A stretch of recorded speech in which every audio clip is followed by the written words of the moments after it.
इंद्रेश जी, मैं चाहता हूँ कि आप ना, जैसे आप इतने साल से वहाँ पे कथा कर रहे हैं, आपके फादर भी वहाँ पे कथा कर रहे हैं, तो कुछ मिरेकल्स या कुछ चमत्कार जो आपने खुद देखे हो वो आप बताएं। एक्चुअली क्या है, चमत्कार लोग उसको समझते हैं जो रियल लाइफ में नहीं हो सकता। चमत्कार हमारी दृष्टि में कुछ कुछ ऐसे हैं, वो शायद सामने वाले को उसमें इंटरेस्ट भी ना आवे, लेकिन हमारी दृष्टि में वो कई सारे, जैसे मेरे ठाकुर जी हैं गिरधर लाल, उनकी मैं सेवा करता हूँ, तो उनके श्रृंगार में ना एक विशेषता है कि उनको थोड़ी पर मुझे एक हीरा लगाना पड़ता है, उनके श्रृंगार में ऐसा भाव है। तो एक बार मैंने वो हीरा, मुझे मिला नहीं, इतने छोटे से हैं कि वो हीरा में नहीं लगा पाया।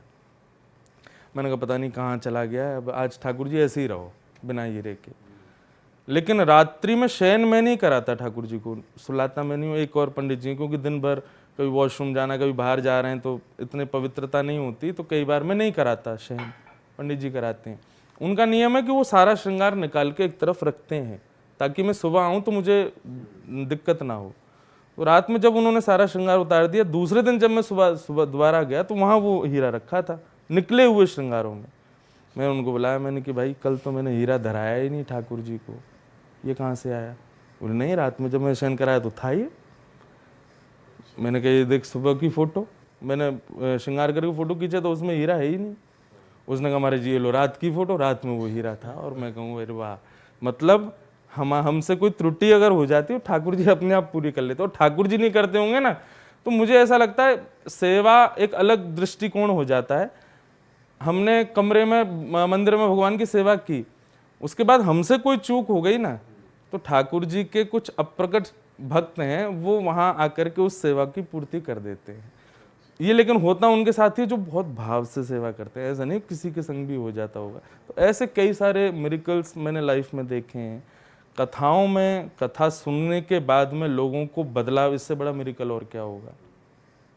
नॉन वेज के बिना ना रहने वाले लोग, विदाउट ड्रिंक किए बिना ना रहने वाले लोग, कथा सुनने के बाद में ऐसा परिवर्तन उनकी लाइफ में आ जाता है कि वो बिना ठाकुर जी की कथा सुने, याद किए, वो रह ही नहीं पाते। ये बहुत मिरेकल्स देखे। एक मेरा एक वाक्य और है कि बद्रीनाथ में मेरी कथा चल रही थी और उसमें भीष्म पितामह का मैं प्रसंग सुना रहा था कथा में। तो भीष्म पितामह कौरवों के पक्ष के थे, पर वो भगवान के बहुत बड़े भक्त थे। उनसे ठाकुर जी ने पूछा, तुम ना मेरे को चुप चुप के याद करते हो, लेकिन तुम साथ देते हो कौरवों का, ऐसा क्यों करते हो? तो भीष्म पितामह का आंसर इतना बढ़िया था। बोला प्रभु, अगर मैं पांडवों के पक्ष में रहता ना, तो या तो आपके राइट में खड़ा होता या आपके लेफ्ट में, और बाई चांस आप मेरे ही सारथी बन जाते तो आपके पीछे। आपका दर्शन कैसे होता है मेरे को? क्यों? पांडवों में युधिष्ठिर, भीमसेन आदि ये सब तो अगल बगल में खड़े हैं ना, आपको साइड से ही देखते हैं। अर्जुन तो आपके बैक को ही देखता है। आपको सामने से देखने का अवसर तो कौरवों की तरफ से मिलता है। इसलिए मैं कौरवों के पक्ष में गया ताकि आप मुझे दिखते रहो। भगवान बोले वाह भाई, इसके लिए तुमने कौरवों का पक्ष भी करके? बोले हाँ। तो भीष्म पितामह का मैं प्रसंग सुना रहा था। बहुत अच्छी कथा है कि जब उनको बाण लग गए पूरे रोम रोम में, तब उसके बाद मृत्यु सामने खड़ी थी। चलो हो गया पूरा। भीष्म पितामह को वरदान उनके पिताजी ने दिया था कि जब तक उनकी इच्छा नहीं होगी वो मर नहीं सकते, चाहे उनके शरीर को बीच से कोई काट दे। भीष्म पितामह बोले अब खड़ी रहे सामने, जब तक मेरे ठाकुर जी नहीं आ जाएंगे ना, द्वारिकाधीश मेरे सामने नहीं खड़े होंगे, तब तक मेरे को छूना नहीं। तो मृत्यु देवी हाथ जोड़ के खड़ी थी भीष्म पितामह के सामने और वेट कर रही थी कि कब ठाकुर जी आएंगे, कब ये प्राण त्याग। भगवान द्वारिका जा रहे थे, लेकिन तभी युधिष्ठिर को कोई संशय हुआ, तो भगवान बोले अच्छा तेरा संशय मैं दूर नहीं करूंगा, भीष्म पितामह करेंगे, चलो। तब भगवान भीष्म पितामह के पास गए, तो भीष्म पितामह सामने भगवान खड़े हैं। भीष्म पितामह ने स्तुति गाई और स्तुति गाते गाते गाते अपने प्राण त्याग दिए। तो वहाँ एक बहुत पॉपुलर एक मैं कवित्त गाता हूँ कथा में, गा के सुनाऊं? इतना तो करना स्वामी, जब प्राण तन से निकले, गोविंद नाम लेकर जब प्राण तन से निकले, पीतांबरी कसी हो, मुखड़े पे कुछ हंसी हो, छवि मन में ये कैसी हो जब प्राण तन से निकले। हमारी लाइफ का सबसे बड़ा ट्रुथ क्या है? डेथ।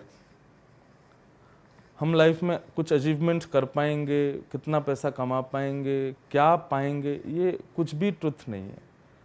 बट हम एक दिन मर जाएंगे, सबको पता है। आदमी हर उस चीज की व्यवस्था करता है जो उसके पास नहीं है। घर नहीं है, बनाता है। गाड़ी नहीं है, खरीदता है। पत्नी नहीं है, ब्याह करता है। लेकिन जो उसके पास है, डेथ, कभी उसके बारे में विचार नहीं करता कि वो कैसी हो मेरी। भीष्म पितामह ने पहले ही सोच लिया था कि मुझे ऐसे मरना है। तो इस प्रसंग को मैं सुना रहा था। अब ज्यादा प्रसंग में चला जाऊं, मेरी कथा हो जाएगी 7 दिन की, आपको दक्षिणा भी देनी पड़ जाएगी। तो भीष्म पितामह ने पूरी स्तुति गाई और स्तुति गा के वो भगवान में विलीन हो गए। तो एक जो भक्त सामने बैठा था, कथा सुन रहा था, उसको पता नहीं क्या हुआ, पंडित जी थे वो। मैं जैसी कथा पूरी करके उतरा ना, वो रोने लगे।